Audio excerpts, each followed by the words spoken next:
Aleluia, glória a Deus. Meus irmãos, filhos do Altíssimo é o tema que eu quero compartilhar com os irmãos nessa noite. E quero começar te dizendo que há algo muito importante para que você tenha sucesso na sua vida cristã.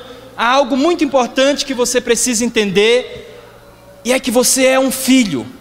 Você foi feito filho. Você não é um escravo de Deus. Você pode dizer isso para o seu irmão: você não é um escravo.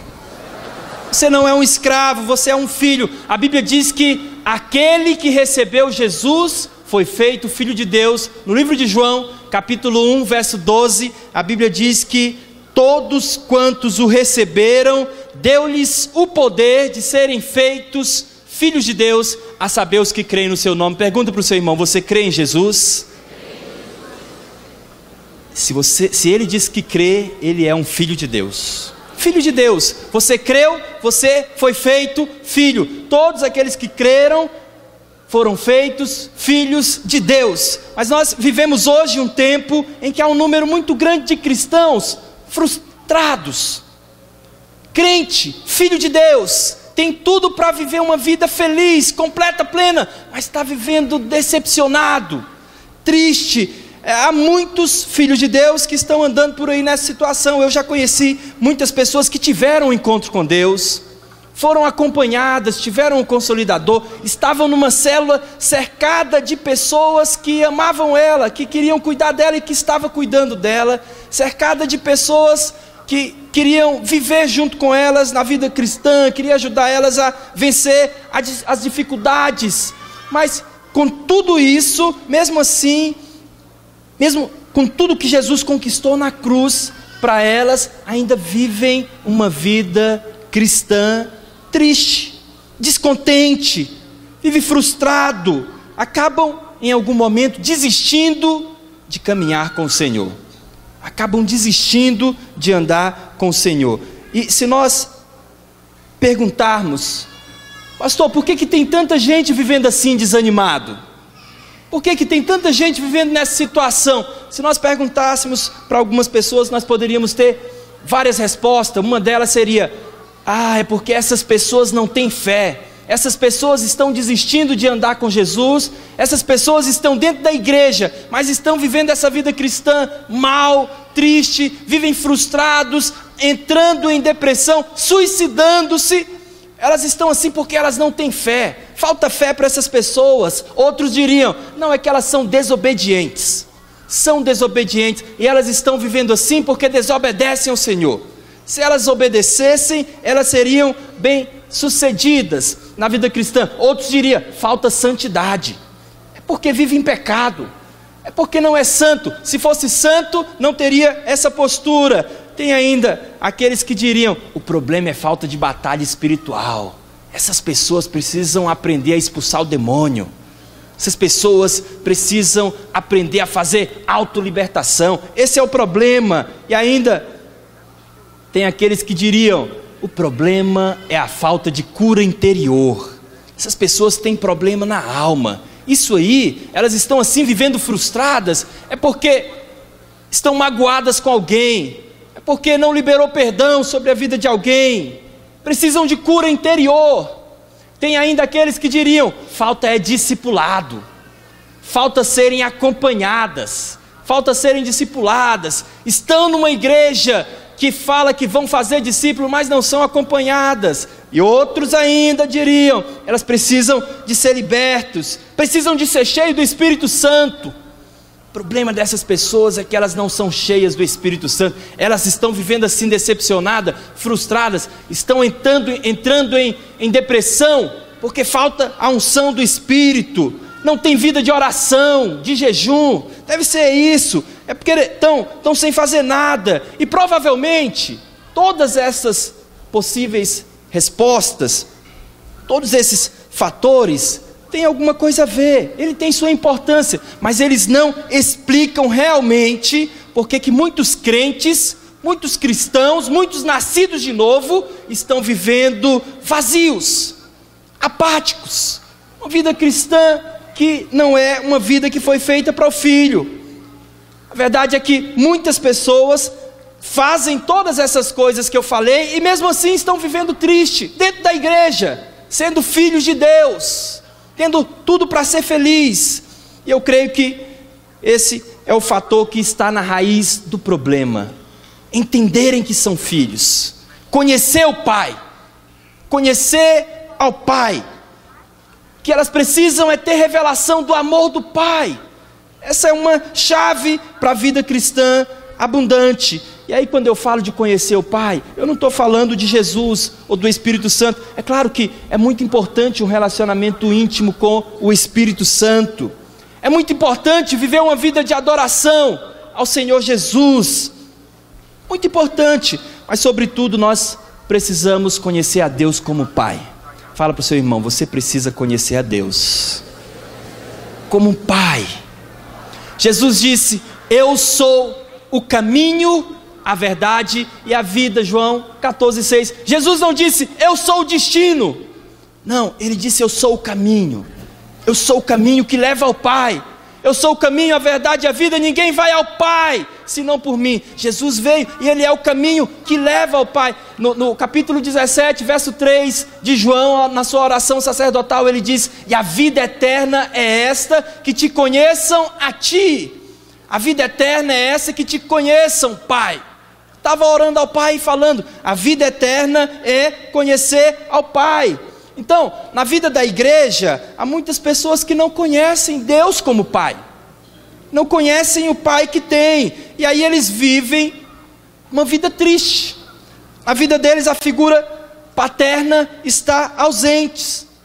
Nós vivemos no meio de uma geração que em grande parte é órfã, e dentro da igreja também. É uma geração que não tem referência de paternidade, e o diabo aproveita isso. Ele quer, na verdade, impedir que as pessoas vejam Deus como Pai, porque isso é chave para o avanço da vida cristã da pessoa, da caminhada dela com Deus. Então o diabo quer impedir que você conheça a Deus como Pai, quer impedir que as pessoas conheçam a Deus como Pai. Por quê? Porque ele sabe que um crente que tem a mentalidade de órfão não vai ser bem sucedido na vida cristã. Um crente que tem a mentalidade de órfão nunca vai cumprir o propósito do Senhor. O que cumpre os propósitos do Senhor são os filhos, que sabem que são filhos, porque muitos são os filhos, mas muitos filhos não vivem como filhos, vivem como escravos. Eles têm um pai, mas eles vivem como órfão, porque não conhecem esse pai. Então a estratégia do diabo é eliminar a figura do pai natural na vida dos filhos, eliminar a figura do pai biológico, lá quando o filho cresce. E aí, porque ele sabe que a pessoa que tem uma imagem, não tem uma imagem de pai, ou que tem uma imagem distorcida, não vai reconhecer a Deus como pai. Eu conheço muitas pessoas na igreja e em outros lugares que tiveram grande dificuldade de relacionar com o Senhor como pai, porque tiveram problemas com seus pais lá na sua criação, ou porque não tiveram um pai, foram frustradas no relacionamento com o pai, e aí quando elas chegam na igreja, elas têm dificuldade para relacionar com o Abba, têm dificuldade para relacionar com o Todo-Poderoso como pai. Elas querem relacionar com Ele só como Senhor, mas Jesus veio para te levar ao Pai. Jesus veio para te levar a conhecer o Pai. Então o diabo, ele quer acabar com essa imagem que as pessoas têm de um pai, por isso que ele produz muitos problemas na família. Muitos problemas, muitos filhos têm problemas com os pais ou nem têm pais. Uma pesquisa foi feita há um tempo atrás e diz que 1/3 dos nossos lares estão sem um pai. 1/3 dos lares estão sem um pai. E aí nas famílias onde ele está presente, a relação com os filhos é uma relação distante, não é uma relação próxima, é uma relação, na verdade, ausente. E aí essa falta de pai, ela está intimamente ligada com a marginalidade. Outra pesquisa que foi feita não tem muito tempo apontou que 80% da população carcerária são de pessoas que não tiveram um pai presente. 80%. A pessoa cresce sem o pai e isso leva ela para a marginalidade, ou leva ela para a pobreza. leva ela para a linha da pobreza. Então, a paternidade, ela é um fator muito importante para a pessoa ter uma autoestima. Nós vivemos no Brasil. Estamos em clima de Copa, né? O Brasil, tomara que vá para a final da Copa, é dia 15. Você não vai faltar no culto por causa do jogo, não, amém? Hã? Não sei o horário da final, tomara que seja 11 horas. Dá tempo. Tomara que não seja mais tarde.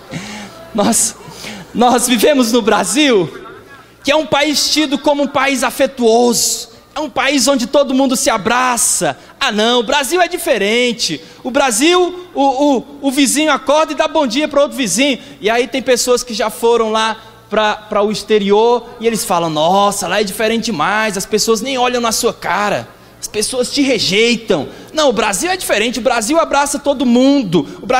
Mas nós temos muitos jovens aqui no Brasil crescendo dentro dos lares que eles não têm liberdade para dar um beijo nos seus pais. Vive um relacionamento distante.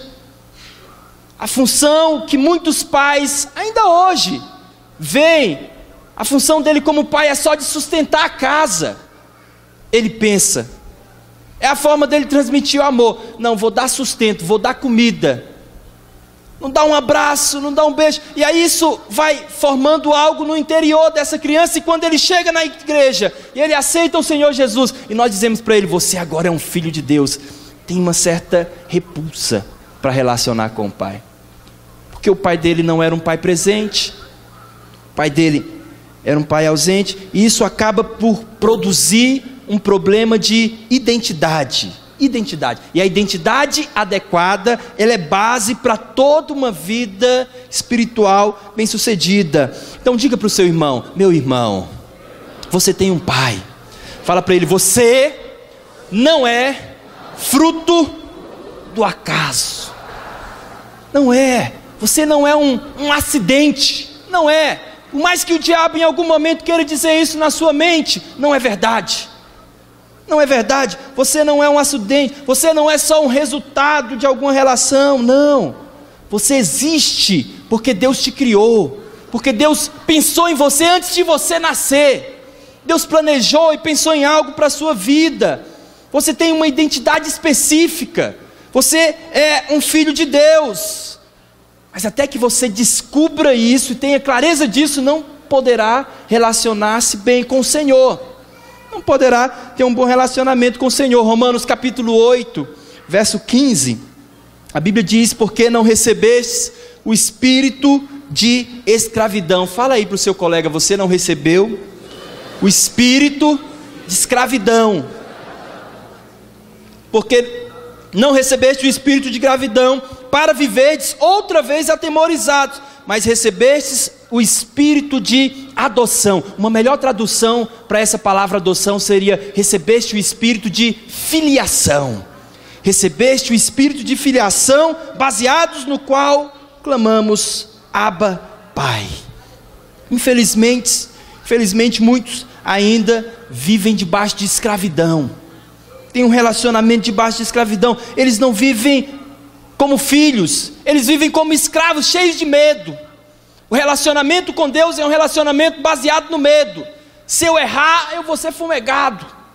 Se eu errar, eu vou ter problema. Eles não conhecem a identidade de filhos, e por isso eles não conseguem se relacionar com o pai. E esse é o alerta que eu quero trazer essa noite para os irmãos. Não seja um cristão escravo. Não seja um cristão escravo de Deus. Ele é o seu pai. Você é filho. Você foi feito filho. Filho de Deus. Você tem um pai. Essa mentalidade de escravo, ela é semelhante à mentalidade do órfão, que nós vemos lá no livro de Lamentação, capítulo 5, do verso 1 ao 9. Nós temos aqui nesse texto uma descrição do sentimento e da condição do órfão. Nós vamos avaliar esse texto, vamos ver esse quadro e ver algumas características de pessoas que se sentem assim, órfãos. Se você, por um acaso, se identificar, você deve rejeitar, porque você é um filho, amém? Vamos ler o texto então, Lamentação, capítulo 5, do 1 ao 9, o texto diz: lembra-te, Senhor, do que nos tem sucedido, considere e olha para o nosso opróbrio. A nossa herança passou a estranhos, e as nossas casas a estrangeiros. Somos órfãos, já não temos pai, nossas mães são como viúvas. A nossa água por dinheiro a bebemos, por preço vem a nossa lenha. Os nossos perseguidores estão sobre o nosso pescoço, estamos exaustos e não temos descanso. Submetemo-nos aos egípcios e aos assírios para nos fartarem de pão. Nossos pais pecaram e já não existem, nós é que levamos o castigo das suas iniquidades. Escravos dominam sobre nós, ninguém há que nos livre das suas mãos. Com perigo de nossa vida, providenciamos o nosso pão, por causa da espada e do deserto. Muito bem, quero mostrar para você, baseados nesse texto, algumas características daquele que entende que é órfão. E quero, a cada momento, trazer clareza para você. Você não é órfão, você tem um pai. Amém? A primeira característica, então, do órfão é que o órfão se sente envergonhado. O verso 1 diz: lembra-te, Senhor, do que nos tem sucedido. Considera e olha para a nossa vergonha, para o nosso opróbrio, para a nossa vergonha. Muitos órfãos se sentem envergonhados diante de outras pessoas. Quando o órfão está diante de alguém que tem um pai, ele se sente envergonhado. Esse é o sentimento.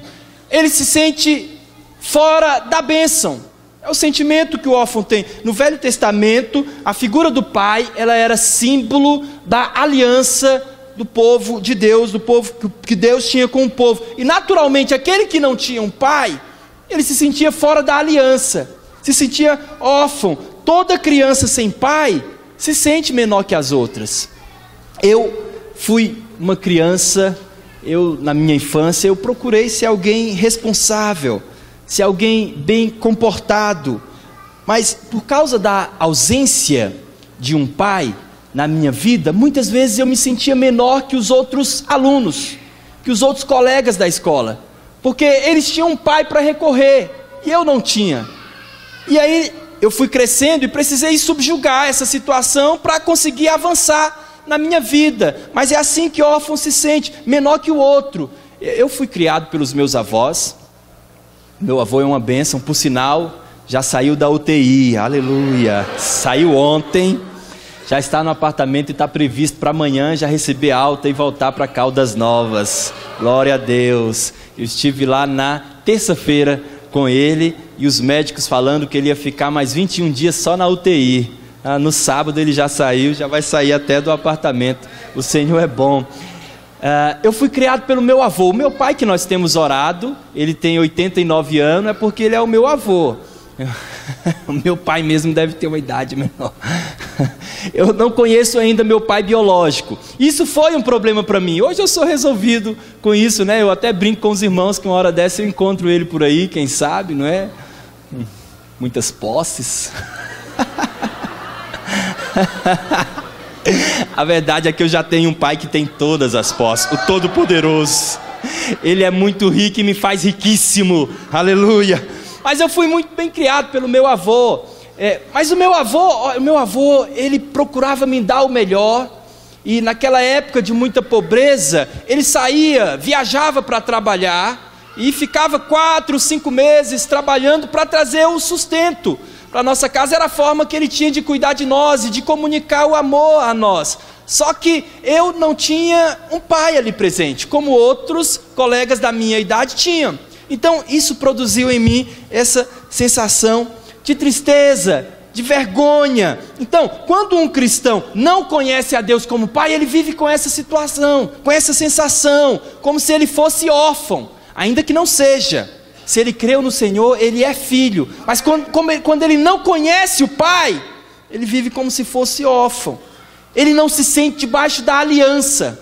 Não se sente debaixo da aliança e deixa de desfrutar de muitas coisas que ele poderia desfrutar. Ele acaba vivendo sem garantias, uma sensação de insegurança, uma sensação de que vai viver na pobreza, uma sensação de que foi abandonado. Mas a verdade não é essa. A verdade é que você tem um pai. Essa não é a verdade sobre a sua vida. Por isso não aceita essa sensação em você, de que você está sozinho, de que você é órfão, de que tadinho de mim. Não, tadinho de você não, você é filho de Deus. Você tem um pai, o seu pai celestial, ele não é ausente. Pelo contrário, ele está com você. Quando você precisar, é só falar com ele, que ele vai te ajudar. Ele está sempre pronto para te ajudar. Você está debaixo da aliança. Você tem um pai, está debaixo dessa aliança. Amém?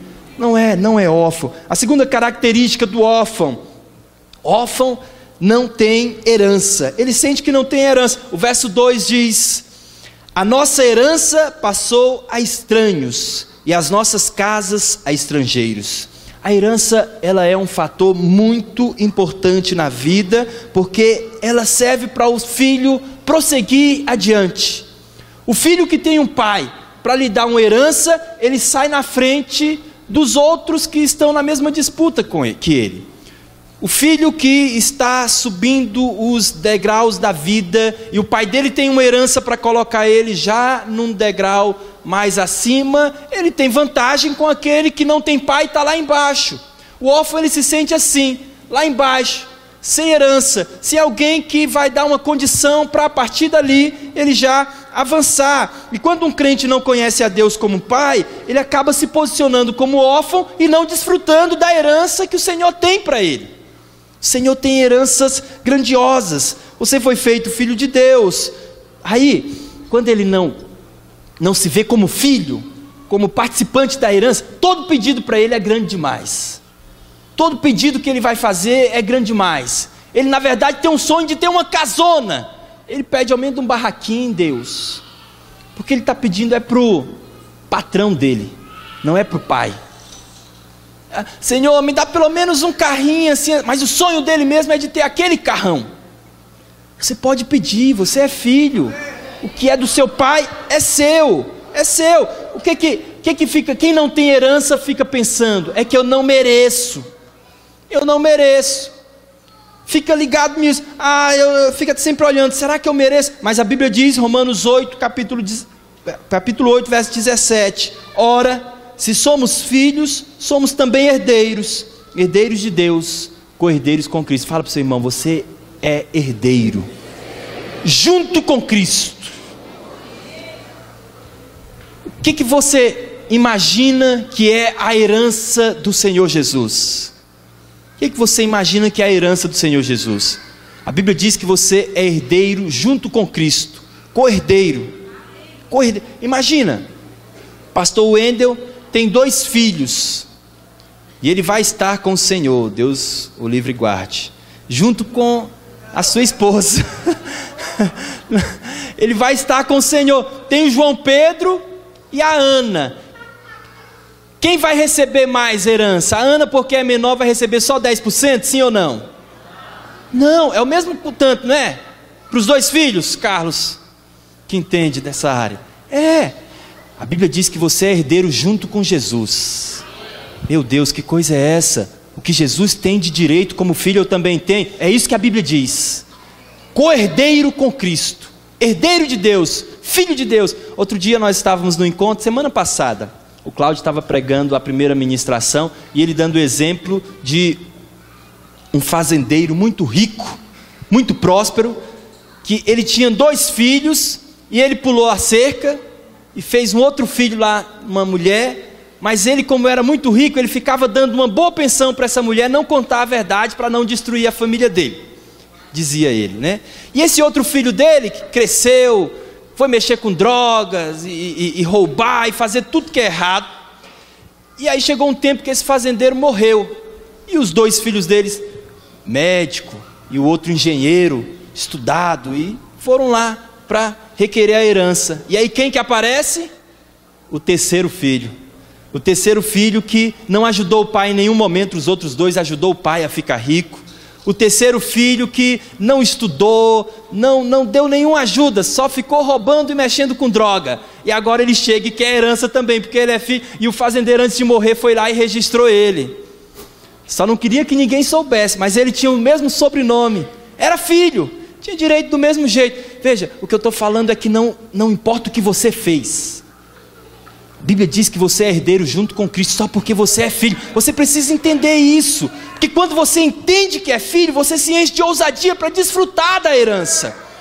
Quando você não entende que é filho, o que me der tá bom, eu sou só um escravo. Sou só um escravo aqui na fazenda do grande Deus. Não, você não é um escravo, você é filho. Você é filho, você pode desfrutar da herança.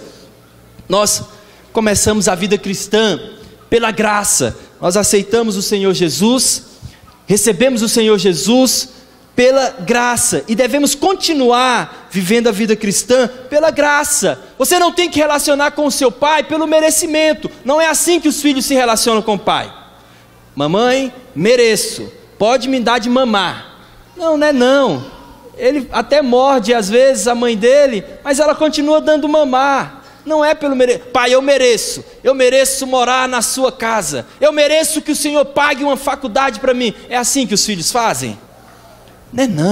Não depende de merecer ou não merecer, é filho, e o pai quer abençoar o filho, o pai quer dar para o filho. Então, você que é filho, você tem direito à herança.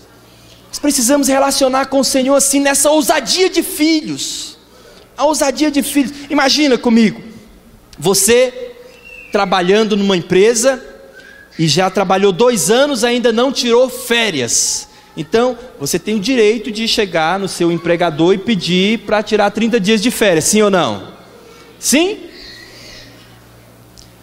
Mas imagina que você tem apenas 1 mês de empresa, e a sua família, agora no mês de julho, muitos vão estar de férias, eles vão se reunir e vão acampar numa fazenda, e ele quer muito que você vá. Então, 2 maneiras de chegar lá no empregador. Chega no empregador, tem 1 mês de serviço. Seu empregador, você sabe como é, só tem 1 mês, mas, nossa, tem 10 anos que eu não tenho tempo assim com a minha família. Você poderia me liberar de repente? Mesmo, eu sei que aqui é um hotel muito grande, mas eu sei também que a temporada vai começar agora, nas férias, mas me dá 1 semana, né?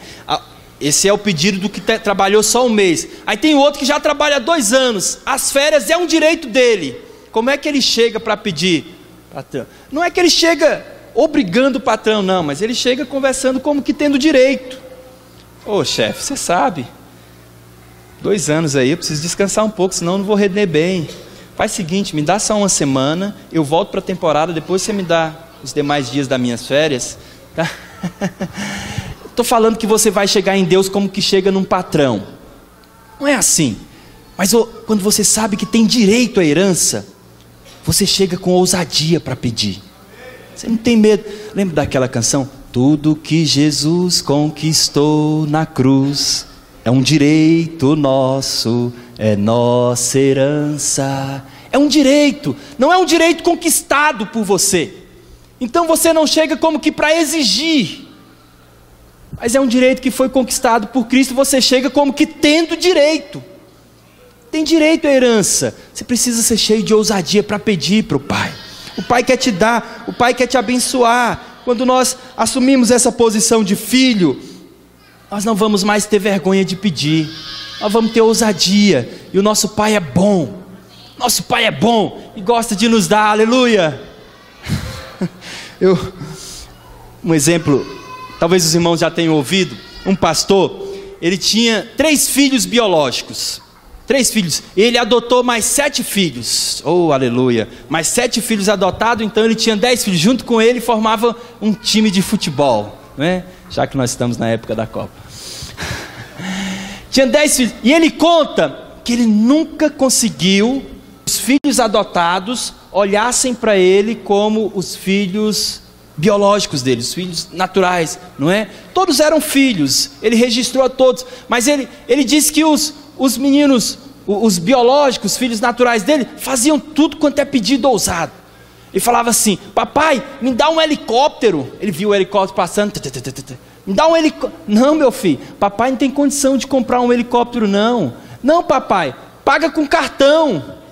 Não, meu filho, o cartão não dá. Mas o senhor pagou a conta no supermercado com cartão? Não, mas a conta do supermercado já os outros, os adotados, ele levava para o shopping os meninos tudo, os que eram filho biológico saía pelas lojas escolhendo e querendo, era um problema sair com esses. Já os adotados tinham, não, está muito bom, já fui adotado, já tem pelo menos uma casa, já tem pelo menos quem me dá de comer, já está bom demais. Não tinha ousadia. Você não é só um adotado, você é filho legítimo de Deus. Filho legítimo. Filho legítimo. Põe lá João 1:12. Vamos ler de novo esse verso. Abre aí na sua Bíblia. Do lado de cá não está dando muito, mas abre aí. Lá diz: mas a todos quanto receberam, deu-lhes o poder de serem feitos filhos de Deus, a saber os que creem no seu nome. Olha o verso 13: os quais não nasceram do sangue. 13: os quais não nasceram do sangue, nem da vontade da carne, nem da vontade do homem, mas da vontade de Deus.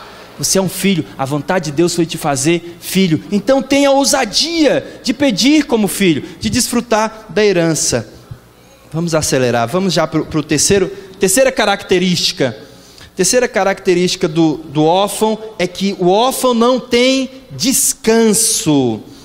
O verso 5 de Lamentações 5 diz: os nossos perseguidores estão sobre o nosso pescoço, estamos exaustos e não temos descanso. Seguir na vida com o apoio do Pai não é o mesmo que seguir sozinho. Lamentações aqui está nos mostrando que para o órfão é tudo mais complicado, é tudo mais difícil, é o problema da falta de paternidade. A falta de paternidade é uma grande desvantagem para nós.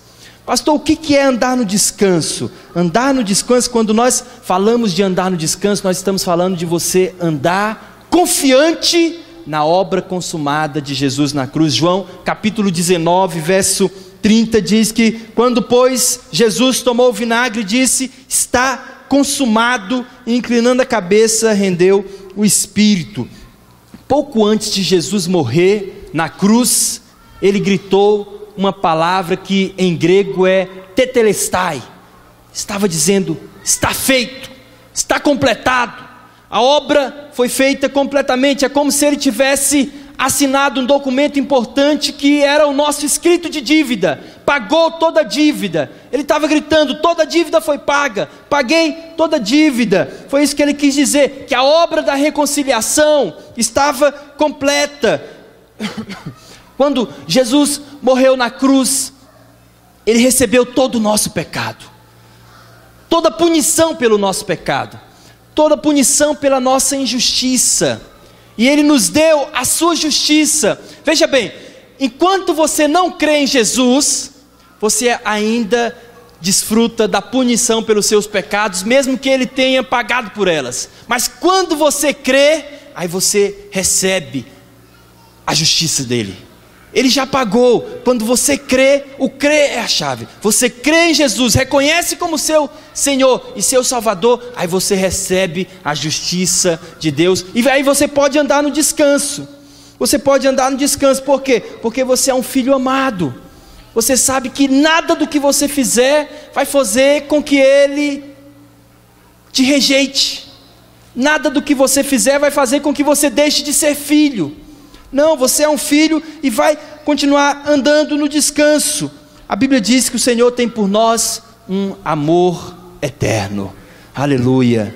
Fala para o seu irmão: o amor de Deus por você, do seu Pai, é eterno. Oh, aleluia. Jeremias capítulo 31, verso 3: com amor eterno te amei, por isso te atraí. É o que ele diz para você: eu te amo com um amor eterno, por isso que eu te atraí a mim, e eu não vou te rejeitar. O seu Pai não vai te rejeitar, jamais. O amor do Senhor por você é eterno, independente do que você faça, do que você tenha feito, você pode descansar, porque Ele te ama. Não há nada que você precise provar, não há nada que você precisa falar para mostrar que você é amado, para fazer com que você seja amado. Não, você é amado. Você é amado pelo amor do Senhor, Ele não vai te rejeitar. Agora, aqueles que não entendem que são filhos, eles acabam vivendo uma vida medíocre, mesmo tendo tudo para desfrutar do melhor do Senhor, porque são filhos do Senhor. Aqueles que não entendem que são filhos de Deus, eles vivem como órfãos, cheios de medo, órfão tem sempre medo da manhã. O escravo tem medo do amanhã. Tem medo, será que numa hora dessa o patrão não vai me mandar embora? Mas o filho não vive cheio de medo do pai mandar ele embora de casa. Não, ele vive em paz. O órfão vive em constante ansiedade.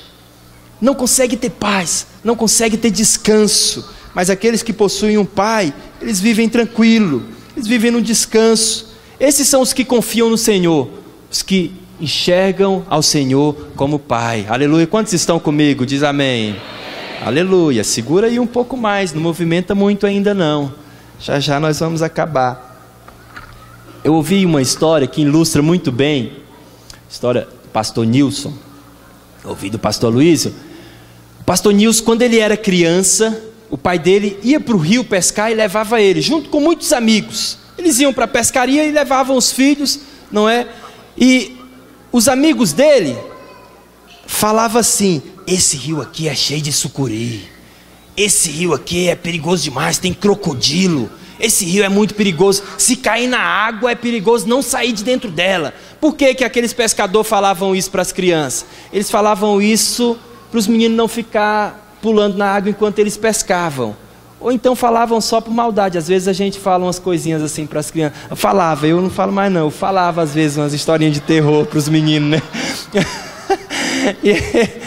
Então, o que que aquele menino pensava? Ele pensava que aquele rio, para ele, aquele rio era cheio de sucuri. E aí um dia numa pescada dessas, um dos amigos perguntou: o seu filho sabe nadar? Ele falou assim: não sabe não, mas vai aprender hoje. E agarrou o menino, levantou o menino para jogar o menino dentro da água. Você sabe, já existiram muitos pais grossão assim, que queriam ensinar o filho na ignorância. Aí esse filho, depois de crescido, ele conta a história.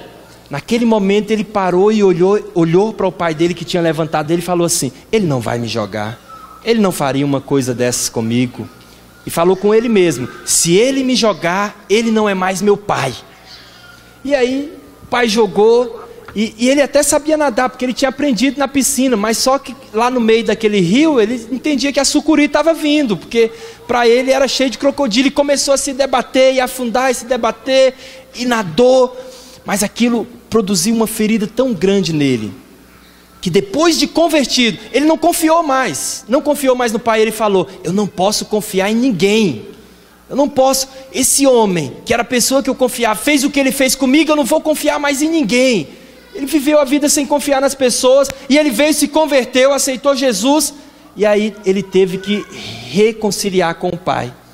Ele teve que depois ir lá procurar o pai dele, abrir o coração, falar, liberar perdão, para ele conseguir ter um relacionamento com o Pai Celestial. Talvez esse seja o caso de algumas pessoas que estão aqui. Talvez você viveu um relacionamento difícil com o seu pai. Talvez você foi rejeitado, separou-se e ficou, porque isso acontece em alguns lados. Não, fica com esse menino você, eu vou te dar dinheiro, vou te dar a pensão. Não, fica você com esse menino. Talvez você não conheceu o seu pai e você sente essa rejeição. E aí quando você aceita Jesus e você vai se relacionar com o Pai Celestial, existe um bloqueio no seu coração. Às vezes você teve o seu pai lá em casa, na sua casa, mas só que a figura de pai que você tinha não era melhor. Era de um pai que às vezes estava bêbado, caído nas calçadas, e você tinha que ir lá buscar ele. Ou talvez a figura de um homem que você sabia que traía a sua mãe, ou que batia na sua mãe, ou que batia em você e nos irmãos, sem motivos. E isso às vezes produziu um conceito errado de pai, um conceito ruim de pai. E aí você vem para a igreja e você evita o relacionamento com o pai. Quando alguém vai falar do pai, você trava nisso. Mas essa não deve ser a nossa postura, meus irmãos. Você é um filho amado. Quarta característica: o órfão, ele vive como um escravo. O verso 8 diz: escravos dominam sobre nós, ninguém há que nos livre das suas mãos. O livro de Lamentações, ele nos diz que o órfão vive como um escravo. Mas Paulo, no capítulo 8, verso 15 de Romanos, diz que nós não precisamos mais viver, nós precisamos nos livrar desse espírito de escravidão. Lá na velha aliança, as pessoas se viam como escravo, elas viviam debaixo de medo de Deus, elas tinham medo de fazer alguma coisa errada e o castigo vir sobre ela. Mas agora na nova aliança nós somos feitos filhos de Deus, nós somos feitos filhos, e pelo Espírito nós podemos clamar: Abba, Pai. Abba, Pai. Abba é uma forma íntima e carinhosa que os filhos judeus falam com seus pais: papaizinho. Paizinho. Pelo Espírito você pode relacionar com o Pai Celestial e chamá-lo de papaizinho. Papaizinho, Abba, Pai. Você não precisa viver como um escravo, viva como um filho. Viva como o filho que você é. Agora, presta atenção, é importante você guardar isso no seu coração, porque no mundo que nós vivemos, muitas situações vão surgir, vão acontecer, e o diabo virá para dizer que você não é filho. Está vendo que situação que você está vivendo? Como é que alguém pode dizer que você é filho de Deus? Por que seu pai não te ajuda então? E nós passaremos por circunstâncias difíceis, irmãos. Todos nós passaremos por situações que são situações de aflições. Jesus disse: tem de bom ânimo, porque eu venci o mundo. Mas nós passaremos. O inimigo vai dizer que você não é filho, mas a verdade é que você é um filho amado. Você é um filho amado. Quinta característica: o órfão sente-se desprotegido. O verso 9 diz: com perigo de nossa vida providenciamos o nosso pão, por causa da espada e do deserto. Eu me lembro que eventualmente na escola, na minha infância, talvez na sua foi assim também, tinha duas turmas na escola. Tinha a turma dos valentões e a turma dos não valentões. Quantos já participaram da turma dos valentões? Oh, pastor Wendel. Os valentões era assim: alguém pisava na bola. Eu lembrei, tem até aquela série Todo Mundo Odeia o Chris. Quem já assistiu Todo Mundo Odeia o Chris? Todo mundo assistiu, nossa. Lá tem, como é o nome daquele valentão que fica coitado do Chris? É o Caruso. Caruso. O Caruso, é o valentão. Todo Mundo Odeia o Chris. O Chris. Nas escolas tinham isso. E aí, o valentão, se alguém errava, fazia alguma coisa na escola, o que o valentão falava? Vou te pegar lá fora. E aí, aquele que era da turma do não valentão, o que ele fazia? Eu vou ligar para o meu pai, ele vai vir aqui, vai te pegar e vai te dar uma surra, vai dar um jeito em você. Eu vou ligar para o meu pai. Mas aí tinha aquele que não era valentão e não tinha pai. Se sentia desprotegido. Ele sentia que não tinha ninguém para proteger ele no momento da dificuldade. Ele se sentia sempre com uma insegurança. Órfãos vivem assim. Ele sente assim: não tem ninguém para me proteger. Por isso eles têm que se defender sozinhos. E a vida cristã para ele é uma vida que eles têm que se virar. Eles têm que dar um jeito de se defender, porque não tem ninguém por eles. Mas presta atenção, tem alguém por você. Você não está só, você não é desprotegido. Pelo contrário, o Senhor dá ordem aos seus anjos ao seu respeito, que te guardem, que te livrem de todo mal. Seu pai, ele quer te defender em todo tempo. E ele não defende com base no comportamento. O pai não defende o filho com base no comportamento do filho. Se o filho comportou mal, o pai não vai defender. Não é assim não. Independente do que você fez, seu pai quer te proteger, te guardar. Você é filho. Você é um filho amado do Todo-Poderoso. Quem te guarda todo o tempo é o Todo-Poderoso. Por último, o órfão vive infeliz. Esse é o resultado da vida cheia de vergonha, de ansiedade, da falta de segurança, do cansaço. O resultado é um coração cheio de angústia e uma vida infeliz. Quando o crente não conhece o Pai, não tem um relacionamento com o Pai na igreja, ele mesmo se faz algumas perguntas. Eventualmente ele se pega perguntando: será que é isso tudo mesmo a vida cristã? Ou então o diabo lança essa seta na mente dele, arruma um parente para falar isso para ele: escuta, será que é isso tudo mesmo que você está fazendo? Liderando célula, fazendo visitas, enviando pessoas para o encontro, pregando na célula. Será que isso aí que você está fazendo não é o trabalho do pastor? Não.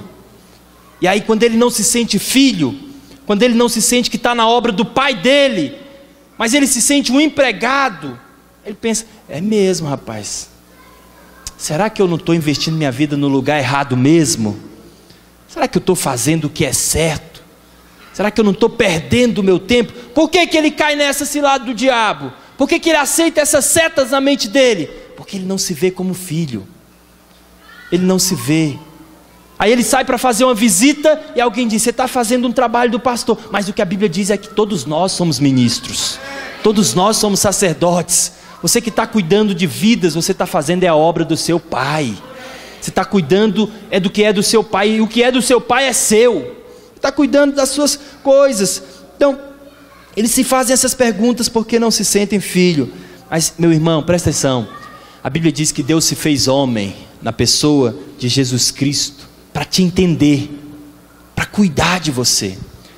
Deus se fez homem para que Ele pudesse saber exatamente o que se passa no seu coração, para cuidar bem do seu filho, para cuidar bem de você. Há um pai cuidando de você. Há um pai. Para desfrutar desse cuidado, é importante você ter clareza de que você é filho. Clareza de que você pode sempre contar com esse pai. Há um pai cuidando de você, por isso você pode pedir à vontade. Você não precisa ter medo de pedir. Pelo contrário, seu pai deseja que você peça. Seu pai quer cuidar de você, Ele quer abençoar você. Vamos ficar em pé? Irmãos da equipe de louvor, por favor, podem subir. Fica de pé sem movimentar, sem sair do seu lugar. Vamos já encerrar. Obrigado. Aleluia. Oh, aleluia. Meus irmãos, a Bíblia diz que no princípio, aleluia, olha aqui para mim. Olha aqui para mim, vamos juntos aqui. A Bíblia diz que no princípio o homem desfrutava de uma relação plena, uma relação livre, maravilhosa com o Senhor lá no Éden. O homem tinha paz.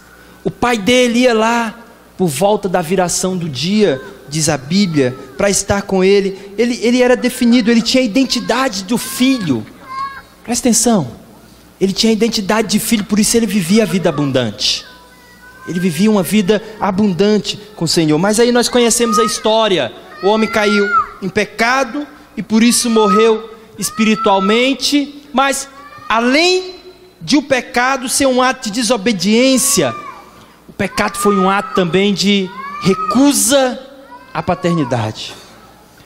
Foi um ato de recusa à paternidade. O homem, quando pecou, quando decidiu ouvir a serpente, o diabo, preferiu ouvir a serpente que ouvir o que Deus tinha falado. Ele estava desobedecendo, mas ele estava também recusando a paternidade de Deus.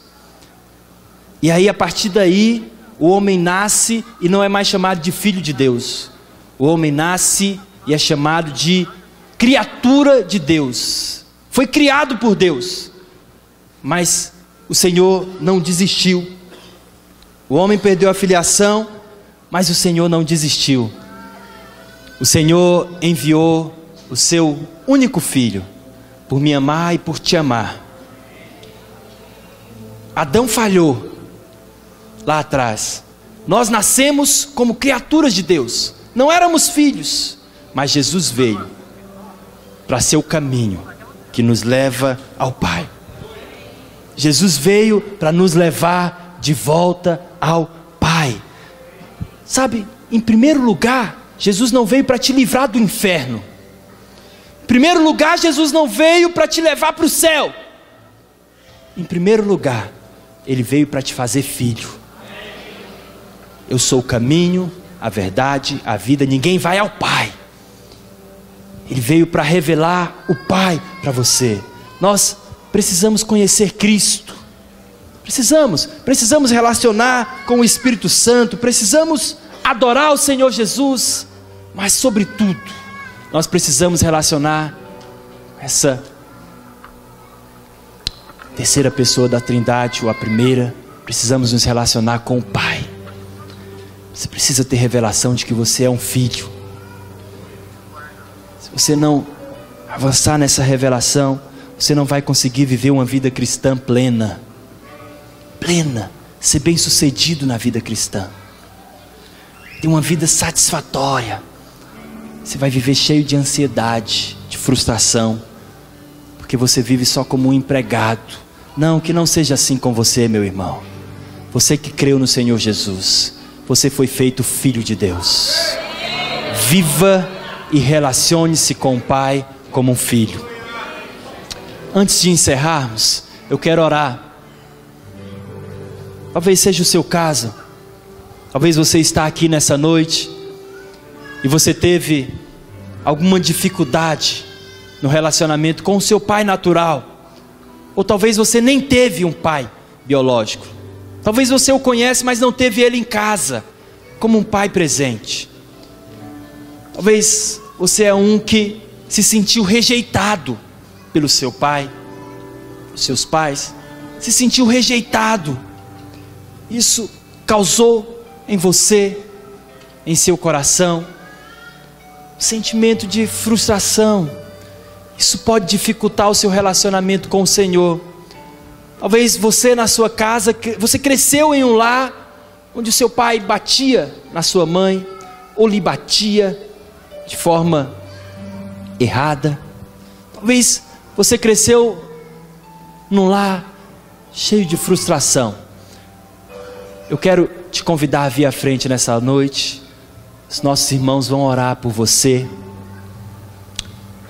Nós queremos restaurar, queremos te ajudar a restaurar, queremos te ajudar a enxergar o Pai Celestial, o Abba. Queremos te ajudar. Venha, pode vir aqui à frente. Pode vir aqui à frente, se é o seu caso.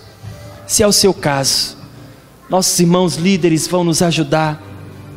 Se é o seu caso, pode vir. E você vai hoje quebrar, liberar perdão, ser liberado para o relacionamento com o Pai, para o relacionamento íntimo com o Pai. Eu não sei o que seu pai fez, eu não sei se você teve o pai que você queria, mas eu sei que agora você tem um pai que quer intimamente relacionar, que quer intimamente te amar e demonstrar o seu amor por você. Vem aqui à frente. Nós vamos orar por você enquanto os instrumentos tocam um pouco mais alto. Você que está aí atrás, estenda suas mãos. Vamos orar por esses irmãos. Senhor, são teus filhos. São teus filhos, Pai. São os teus filhos. Ajuda-os na restauração. A restauração seja quebrada toda palavra, toda fortaleza na mente que foi criada por palavras negativas dentro do lar. Toda imagem errada da paternidade, toda imagem errada da paternidade. Haja liberdade para esses filhos de Deus se relacionarem com o Abba. Haja liberdade para esses filhos de Deus se relacionarem com o Senhor como Pai. Haja liberdade para esses filhos de Deus andarem com o Senhor e se relacionarem com o Pai.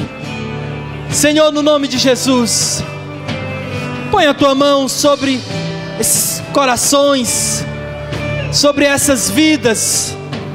Vamos orar aqui, o Islânia, essas irmãs. Senhor, no nome de Jesus, em nome de Jesus, que sejam livres de toda angústia e de toda mágoa, de toda dor. Sejam livres para relacionar com o Pai, para viver em liberdade com o Pai.